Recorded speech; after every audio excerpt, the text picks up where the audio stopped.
Hi everyone, this is Charles and Kasha. So this topic on this video is going to be about abdominal separation. So as the pregnancy progresses, the abdominal wall is going to get weaker and sometimes the abs are going to split. In most cases, it's natural to have a little bit of a split, but if you're not careful, the split can be bigger than it needs to be and that can be an issue. So we're going to use the supine ab series as an example of how to progress to avoid anything with this. So the supine ab series, we'll grab the small loop and bring our arms up to the ceiling.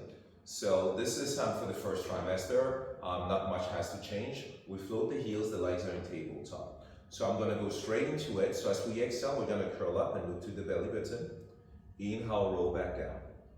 So even in the first trimester, one of the cues we always want to do is pull the abdominals in.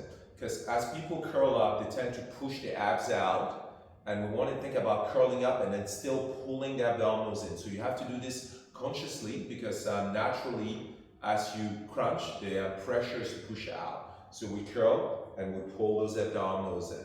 So that's the first trimester.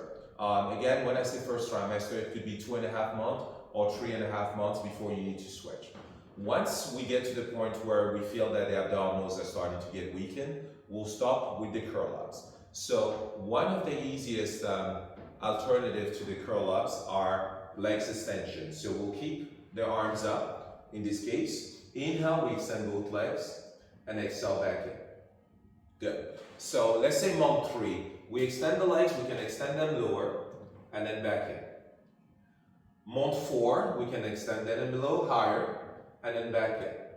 Good. Another version, let's say we're 7, 8 in the what we call that in the third trimester, we can just extend the legs up and then bend the knees. So obviously we're not working the abdominals as we're doing this, even though we're getting a little bit of the lower abdominals, a little bit of the hip flexors, just keeping the legs over the hips. So a little bit of challenge. But the benefit of doing this is you're in this exact same position, move it. You're in the exact same position as the rest of the class. They're doing the curl up, so you're not messing up the flow of the class and everybody can get something in. So going back to it, first trimester, we curl up. Good. Okay, she's really strong. So first trimester, first month, okay, we curl up, we extend the legs. Good. First trimester, second month, we extend one leg at a time. And then back in, and then of course we switch. Good. We come back in, and then we just do the curl up without the legs. Again, I'm giving timelines, but it's just a way to make it easier and less challenging to the abdominals. So as the pregnancy goes in, this is about third month where you're in. We enter the 4th month, we start extending just the legs. Again, the lower they are, the more challenging it is. And then we gradually start extending them a little higher. If you want still that version, you just straighten through the knees and then bend the knees back in.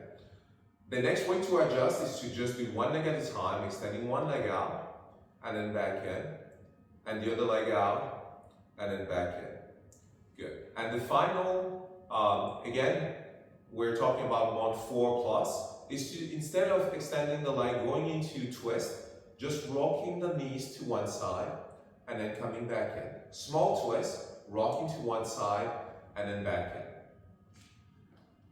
in. Another option, again, will be the toe taps. Keeping a 90-degree angle, lowering to tap, coming back in, and lowering to tap, and then back in. Good. As an instructor, you can always help as well. Sometimes I'll come in, just support one leg, lower the other one down, back up, and support the other leg. Good. So this little support, it looks like very small, but it really helps the client.